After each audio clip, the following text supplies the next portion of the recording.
오늘도 우리에게 주시는 이 말씀이 여러분의 영혼과 또 삶을 깨우시기를 주의 이름으로 축원합니다. 오늘 본문에 등장하는 교회는요, 빌라델비아 교회죠. 빌라델비아 교회는 서아시아의 7교회 중에 하나입니다. 여러분 기억하시겠지만 이미 7교회 중에서 5교회는 우리가 작년에 2024년도에 살펴봤습니다. 에베소 교회, 그다음에 서모나 교회, 버가모 교회, 두아디라 교회, 그리고 사대 교회, 이렇게 우리는 이미 살펴봤어요. 7교회를 우리가 다음과 같이 분류할 수 있습니다. 하나는 칭찬만 있는 교회가 있고요, 또는 책망만 있는 교회가 있습니다. 그리고 칭찬과 책망 모두 있는 교회가 있는데, 빌라델비아 교회와 그 다음에 우리 서모나 교회는 칭찬만 있는 교회입니다. 그리고 라오디게아 교회, 아직 살펴보진 않았어요. 언젠간 살펴볼 겁니다. 라오디게아 교회는요, 책망만 있어요. 그리고 칭찬과 책망 모두 있는 교회가 에베소, 버가모, 두아디라, 사대 교회이죠. 방금 말씀드렸듯이 오늘 우리가 살펴볼 이 빌라델비아 교회는요, 서모나 교회와 함께 칭찬만 있는 교회입니다. 그럼 빌라델비아는요, 동방의 관문이라고 일컬어지듯이요, 동방으로 가려면 거쳐야 하는 지역의 특징이 있어요. 그리고 또 땅이 비옥합니다. 그래서 포도를 재배하기에 아주 적합한 지역이어서 포도 생산지로도 유명한 지역이 바로 이 빌라델비아였어요. 그리고 이 상당한 이 번영을 누렸는데, 농업과 상업을 이 기초로 해서 번영을 이루었던 도시가 바로 이 빌라델비아라는 도시였습니다. 근데 꼭 좋은 점만 있는 것이 아니라 또 이 지역은요, 지진이 또 잦았던 곳이었기 때문에 지진 때문에 또 피해가 있었던 이 지역, 도시이기도 하죠. 종교적으로 보면 이 주신, 그러니까 술의 신이라고 일컬어지는 디오니수스 신전이 있고, 또 이교 신전들이 즐비한 곳이었기도 하였습니다. 소아시아 교회를 다루면서 우리가 공통적으로 생각해 봤던 이 환경이 이 빌라델비아 교회에도 여전히 동일했다라는 거예요. 그러니까 다시 말하면 빌라델비아 교회 역시 그들이 가지고 있었던 이 환경적 요인으로 하여금 신앙을 가지고 살아간다라는 것이 쉽지 않았던 그러한 위치 또 지역에 있었던 것은 분명합니다. 그러니까 이 모든 상황을 종합해서 이해하자면 빌라델비아 교회의 성도들은요, 어려운 환경 속에서 그들의 신앙을 가지고 살아간다, 이렇게 정리를 할 수가 있습니다. 이런 환경 속에 있는 이 빌라델비아 교회를 오늘 본문 8절에 보면 이렇게 묘사를 하고 있죠. 내 작은 능력을 가지고 있는, 그러니까 작은 능력을 가지고 있는 교회가 바로 빌라델비아 교회, 이렇게 표현을 하고 있습니다. 여러분, 작은 능력이라고 하는 것은 이 문자적인 의미 그대로 이해를 하자면 작다라는 것은 거의 없다라는 말인 거예요. 그러니까 거의 없다라는 거예요. 능력이 거의 없다라는 말입니다. 그러니까 여기서는 겉으로 드러나는 이 외형적인 특징을 특별하게 의미를 하고 있어요. 그러니까 신분도 그렇고 지위도 그렇고 규모도 그렇고 외적으로 아주 보잘것없는 그 교회가 바로 이 빌라델비아 교회라고 우리는 이해할 수가 있습니다. 그러니까 이러한 표현을 우리 성경에서는 작은 능력을 가지고 있는, 이렇게 표현을 하고 있는 거죠. 그런데 이렇게 작고 연약하다라고 생각하고 있는 이 교회를 오늘 본문에서는 어떻게 우리가 소개를 하고 있냐면 책망이 없는 교회라고 하는 거예요. 칭찬만 가지고 있는 교회, 이렇게 설명을 하고 있는 거죠. 서머나 교회를 제외하면 다른 교회들은 책망이 있습니다. 그런데 오늘 빌라델비아 교회는요, 이 책망을 기록하고 있지 않아요. 칭찬만 있다라는 것은 그들을 둘러싸고 있는 이 환경 속에서 그들은 믿음을 지키며 살아가고 있다라는 것을 우리에게 보여주고 있습니다. 오늘 본문에 보면 그들을 이렇게 표현하죠. 8절 여러분 다시 보시면, 내가 작은 능력을 가지고도 내 말을 지키며 내 이름을 배반하지 아니하였다. 이들이 받았던 칭찬이 바로 이거였어요. 너가 작은 능력을 가지고 있지만 너희들은 내 말을 지켰다라는 거예요. 첫 번째 칭찬. 두 번째 칭찬은요, 바로 내 이름을 배반하지 아니하였다라는 것이죠. 여러분, 우리가 8절 이 하반절을 보면서 우리의 시선을 두어야 할 것은 앞부분이 아니라 뒷부분에 있다는 것을 보여줍니다. 그들이 작은 능력을 가지고 있어서 보잘것없는 모습으로 있는 것이 중요한 것이 아니라 그럼에도 불구하고 그들은 주의 말씀을 지키고 있다라는 거예요. 그럼에도 불구하고 그들은 주의 이름을 배반하지 않고 있다라는 것에 우리의 시선을 두어야 된다는 것이죠. 여러분, 빌라델비아 교회는 규모가 있는 교회도 아니었어요. 또 그 교회를 구성하고 있는 이 구성원들의 사회적 지위가 높지도 않았고요. 경제적인 상황이 아주 좋은 교회도 아니었습니다. 그야말로 볼품이 없었던 그러한 시시한 교회라고도 표현할 수가 있겠죠. 그러나 이러한 그들의 상황에도 불구하고 그들이 행했던 그 모습은 뭐예요? 하나님의 말씀을 지켰다라는 거예요. 그럼에도 불구하고 그들은 주의 이름을 배반하지 않았다라고 하는 것이죠. 이것이 의미하는 것은 뭡니까? 그들의 모습 속에서 보여주고 있는 것이 어떠한 것을 우리에게 나타내고 있는 걸까요? 여러분, 그리스도인이 되었다라는 것은 그들이 가지고 있는 이 능력의 유무가 결정하는 것이 아니다라는 거예요.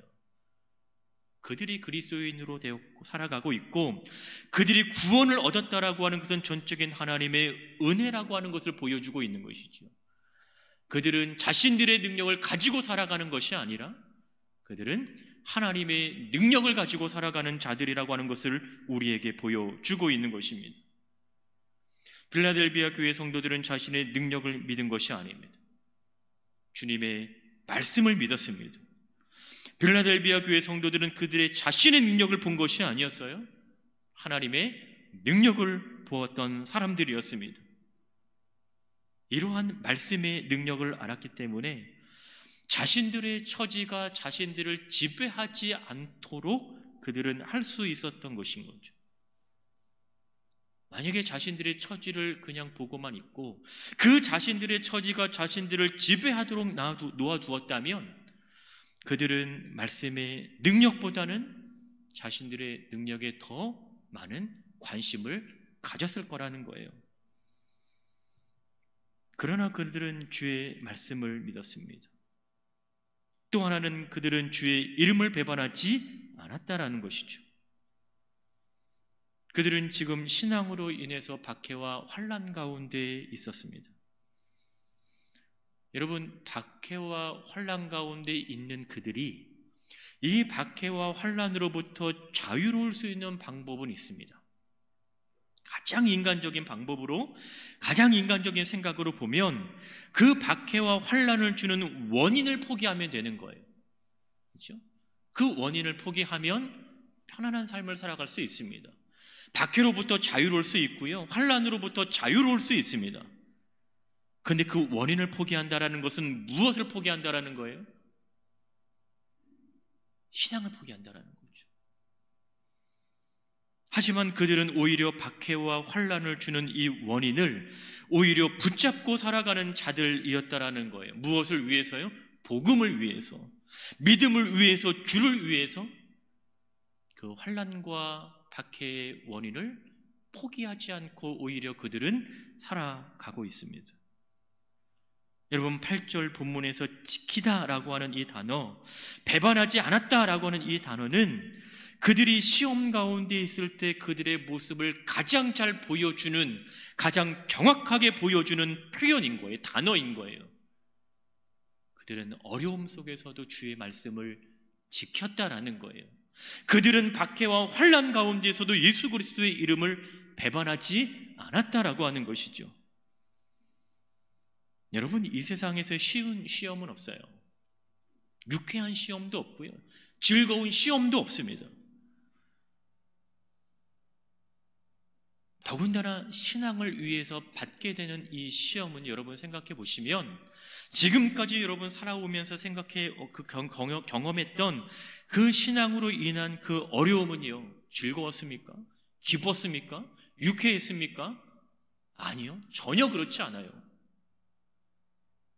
오히려 고통스러울 때도 있고요, 힘들 때도 있고요, 절망을 줄 수 있는 것이 바로 이런 시험이라는 것입니다. 그러나 이러한 시험의 과정을 통해서 우리는 신앙의 성숙을 이루어 갑니다. 때로는 이러한 시험이 신앙을 증명하고 인정받는 수단이 되기도 하지요. 이 시험 가운데 시험 앞에 놓여져 있었던, 그래서 그 시험을 견딘 그 빌라델비아 교회 성도들에게 오늘 본문은 이렇게 말합니다. 8절 상반절 보니까 내 앞에 열린 문을 두었으되 이렇게 얘기합니다. 여러분, 이 열린 문에 대해서 주석가들은 이렇게 주석하고 있어요. 열린 문이라는 것은 구원을 얻을 수 있는 기회다, 하나님의 나라에 들어갈 수 있는 기회이다 라고 얘기합니다. 근데 더 중요한 것이 있죠. 과연 이 문을 누가 열고 이 문을 누가 닫겠느냐라는 거예요. 열쇠를 가지고 있는 그분이 여실 것이고 열쇠를 가지고 있는 그분이 닫으시겠죠. 그런데 그 열쇠를 가지신 분이 누구라고 성경은 말합니까? 예수님이라는 거예요. 열쇠를 가지신 예수님께서 빌라델비아 교회 앞에 이 문을 열어놓으셨다라는 거예요. 닫힌 문을 그에게 주신 것이 아니라 열린 문을 그들에게 놓으셨다라는 거죠. 그리고 이 열린 문은 주님 외에는 닫을 사람이 없다라는 거예요. 그래서 본문 7절에도 보면 예수님을 이렇게 묘사합니다.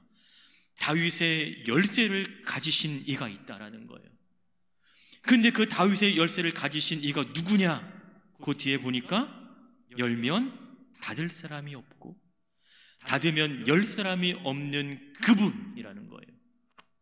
그분이 바로 예수 그리스도라고 하는 것이죠. 구원의 길을 여신 예수님을 오늘 본문에서는 다윗의 열쇠를 가지신 이라고 소개를 하고 있습니다. 여러분, 이사야서 22장 22절에도 보면 비슷한 말씀이 있습니다. 내가 또 다윗의 집의 열쇠를 그의 어깨에 두리니 그가 열면 닫을 자가 없겠고 닫으면 열 자가 없으리라, 이렇게 말씀합니다. 이 이사야서의 본문은요, 하나님께서 엘리야김을 세우시면서 하셨던 말씀이었어요. 당시에 국고를 맡았던 이 셈나를 패하시고 이 셈나 대신에 엘리야김을 세우시면서 말씀하셨던 이 하나님의 말씀이 이사야서 22장 22절인데 거기서 뭐라고 얘기합니까? 다윗의 집의 열쇠를 그에게 주셨다라는 거예요.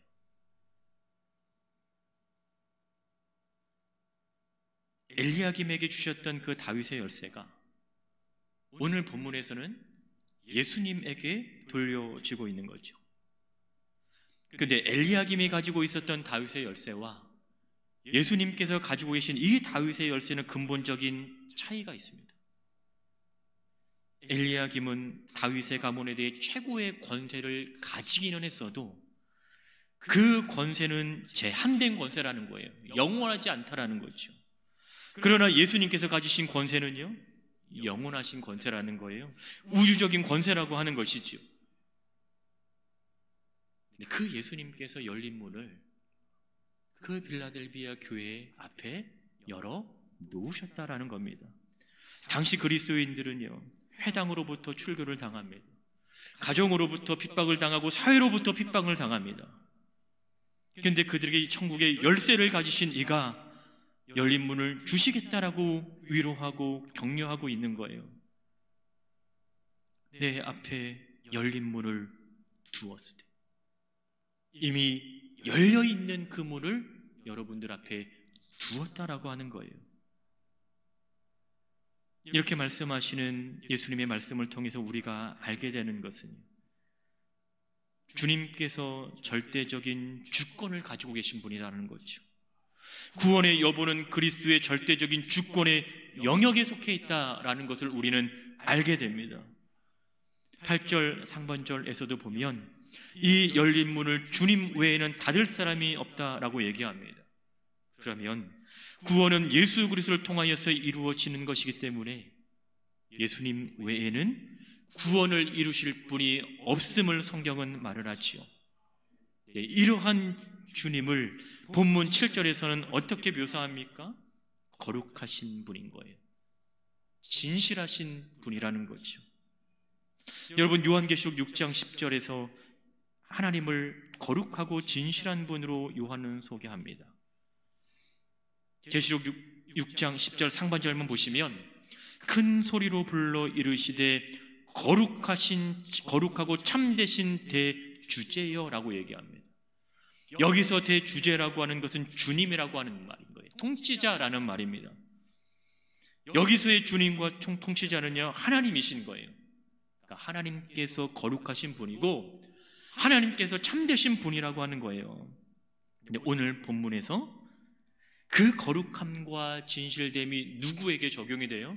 예수님에게 적용이 되고 있습니다. 이것이 의미하는 것은 뭐예요? 바로 예수님께서 하나님과 동등하신 분임을 나타내고 있는 것이죠. 예수님도 하나님이시라는 거예요. 성자 하나님. 그분을 통해서 구원을 이루시고 그분이 우리에게 구원을 이루셨고 구원의 절대적인 영역이 그분에게만 있다라고 하는 것을 우리에게 알려주는 거예요. 빌라델비아 교회 성도들은 바로 이러한 주님을 알았습니다. 그들은 이러한 주님을 믿고 있었던 거예요. 이러한 주님을 알고 있기 때문에, 이러한 주님을 믿고 있었기 때문에 그들은 그들이 처한 환경 속에서도, 그들이 환난 가운데 있어서도, 고난 가운데 있어서도, 박해 가운데 있어서도 자신들의 믿음을 잃지 않을 수 있었습니다. 오히려 그들은 주의 말씀을 지키며 살아갔어요. 오히려 그들은 예수 그리스도의 이름을 배반하지 않는 신앙을 가지고 살아갔습니다. 만약에 그들이 자신이 가지고 있었던 능력을 보았다라고 하면 이것이 가능하겠습니까? 오히려 신앙을 포기하면 박해로부터 좀 더 벗어날 수 있고요, 고난으로부터 좀 더 자유로울 수 있고요, 좀 더 편한 삶을 살아갈 수 있었겠죠. 그러나 박해와 환난과 고난 중에서도 그들이 자신들의 믿음을 포기하지 않을 수 있었던 것은 그들은 자신들을 둘러싸고 있는 환경을 바라본 것이 아니고요, 자신들이 놓여져 있는 이 환경을 붙잡고 있는 것이 아니라 주의 말씀을 붙잡았습니다. 예수 그리스도의 이름을 붙잡았기 때문에 그들은 이러한 삶을 살아가고 있는 것이죠.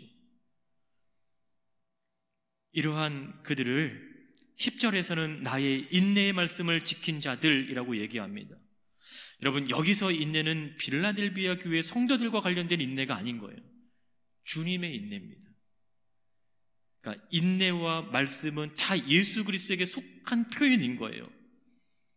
주님께서 십자가에 달려 죽으시기까지 인내하셨던 처럼 그들 역시 주님의 본을 따라서 시험을 당할 때에도 주님을 배반하지 않고 환난 가운데 있어서도 예수 그리스도의 이름을 포기하지 않고 인내를 가지고 예수 그리스도를 따라갔다라는 것이죠.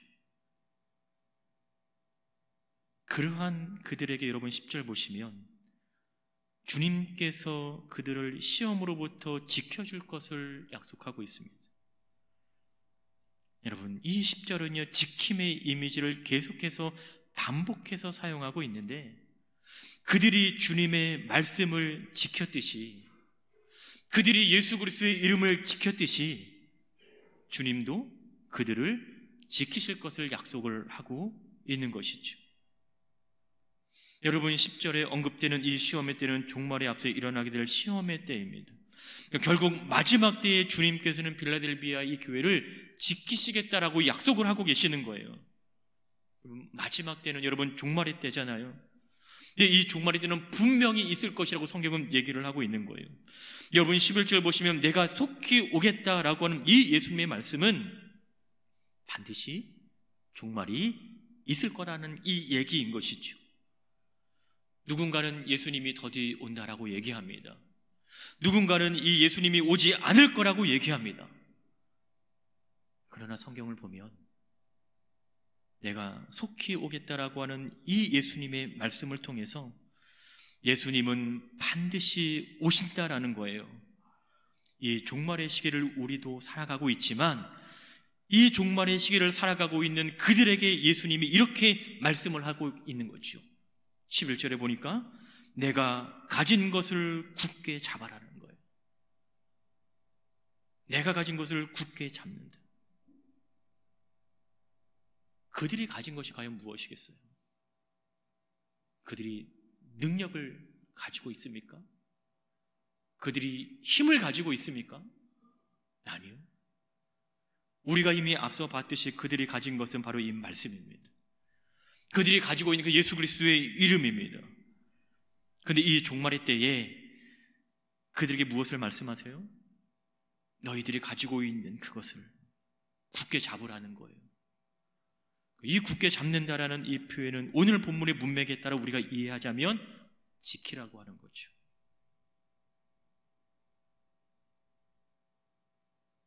굳게 잡는다라는 이 표현 자체가 현재의 명령인 거예요.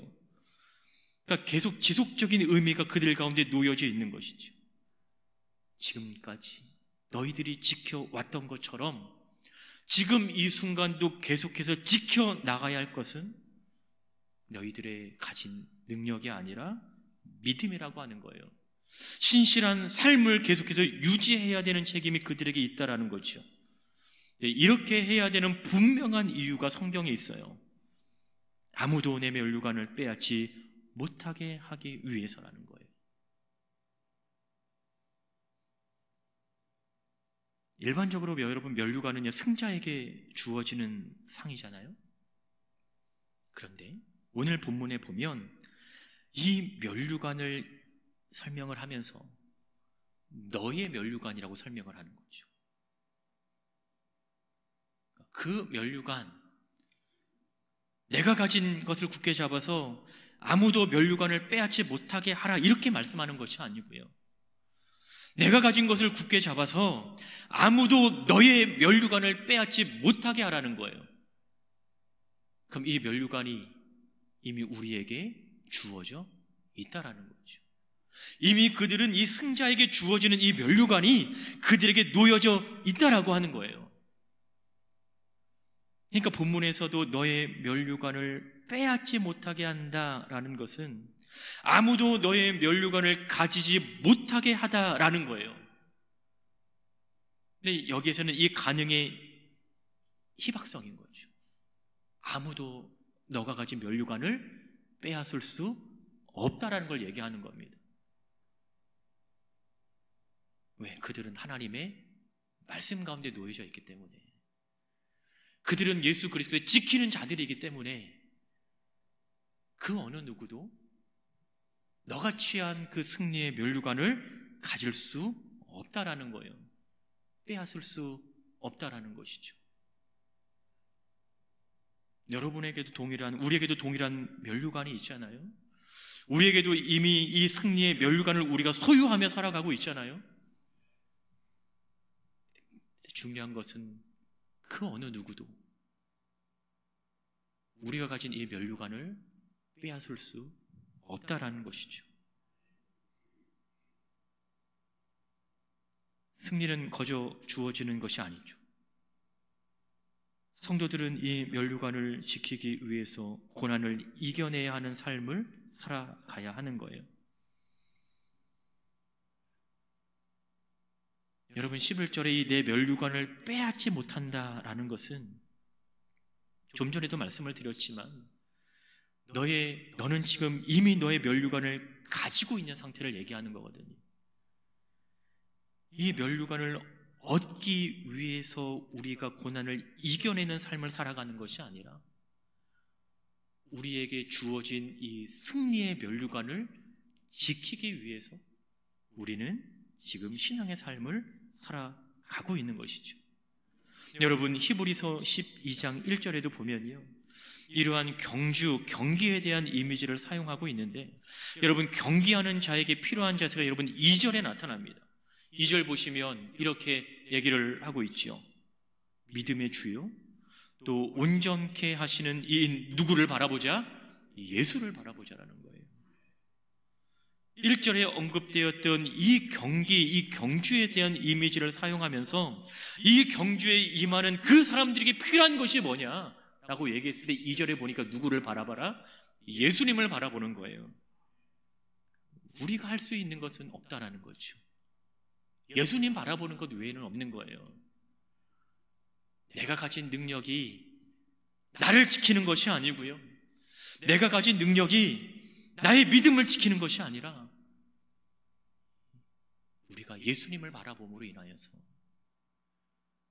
우리가 예수님을 의지함으로 인하여서 우리의 시선이 예수님에게 놓여짐을 통해서 우리는 믿음의 승리를 이룰 수 있다라고 하는 것이죠. 여러분, 이렇게 믿음의 경기에서 이기는 자에게 주어지는 두 가지의 축복이 오늘 본문에서 소개됩니다. 첫 번째 축복은 이기는 자는요, 내 하나님 성전의 기둥이 되게 하시겠다라고 말씀하고 있어요. 여러분, 성전의 기둥이 된다라고 하는 것은 견고함을 의미합니다. 하나님께서 그들을 확고하게 세우시고 견고하게 하실 것을 약속하시는 거예요. 앞서서 빌라델비아를 소개할 때 지진이 많은 지역이라고 이미 소개를 해드렸습니다. 그리고 이 빌라델비아는 이방 신전이 있었다라고 말씀을 드렸어요. 그런데 이 신전들은요, 영원하지 못했어요. 때로는 전쟁으로 인해서 그 신전이 파괴되기도 하고요, 때로는 지진 때문에 그 신전이 무너지기도 했습니다. 그러니까 남은 것은 뭐예요? 그곳이 신전이었음을 알게 해주는 무너져버린 기둥인 거죠. 그러나 예수님께서 빌라델비아 교회에게 성전의 기둥이 되게 하시겠다라고 하는 것은 이방 신전이 무너져 더 이상 잊지 못하고 나아가야만 하는 그러한 상황으로 그들을 인도하지 않으시겠다라고 하는 거예요. 그래서 본문에도 보면 그가 결코 다시 나가지 아니한다라는 거죠. 그들을 확고하게 세우신다라는 거예요. 그들을 지키시고 그들을 보호하신다라는 것이죠. 두 번째 축복은요, 12절 하반절이죠. 여기 세 가지 이름이 나타나잖아요. 하나님의 이름이 나타나고 새 예루살렘의 이름이 나타나고 나의 이름이 나타납니다. 근데 그 이름을 그의 위에 기록할 것이라고 약속을 하고 계세요. 이것은 무엇을 의미하냐면 그들로 하여금 주의 백성이 되게 할 것이라고는 위로와 약속의 말씀이라고 하는 거죠. 이기는 자에게 주어지는 축복이 뭡니까? 하나님께 속한 자로 살아가는 거예요. 하나님의 자녀가 되는 그 축복이 뭡니까? 바로 하나님의 나라를 유업으로 얻으며 살아가고 있는 그 생활이 된다라는 거예요. 또 마지막 날에는요, 주님과 함께 심판의 영광에 참여하게 될 것이라고 하는 거죠. 그때 주어질 최후의 승리의 그 면류관이 이미 우리에게 주어져서 우리는 지금 살아가고 있다라는 것입니다. 이것이 바로 빌라델비아 교회 성도들에게 주어진 축복이었습니다. 그러나 오늘날 믿음을 지키고 말씀을 지키고 예수 그리스도의 이름을 위하여 살아가는 저와 여러분에게도 동일한 축복임을 우리는 믿습니다. 어떠한 상황 속에서도 믿음을 포기하지 않고 주의 말씀을 지켰던 그들에게 주어졌던 이 축복이 오늘날을 살아가고 있는 우리에게도 동일하게 있게 되기를 주의 이름으로 축복합니다. 여러분, 그들이 말씀을 포기하지 않을 수 있었던 것은요, 하나님의 이 놀라운 말씀의 능력을 알았기 때문이었던 거예요. 그들이 가졌던 작은 능력이 그들을 살게 한 것이 아니라 말씀의 능력이, 복음의 능력이, 예수 그리스도의 이름이 그들로 하여금 그리스도인으로 살게 한 것이죠. 우리의 연약함이 우리들을 좌절케 할 수 없습니다. 우리의 나약함이요, 우리를 절망하게 할 수 없습니다. 그 이유는 우리에게는 하나님의 말씀이 있기 때문입니다.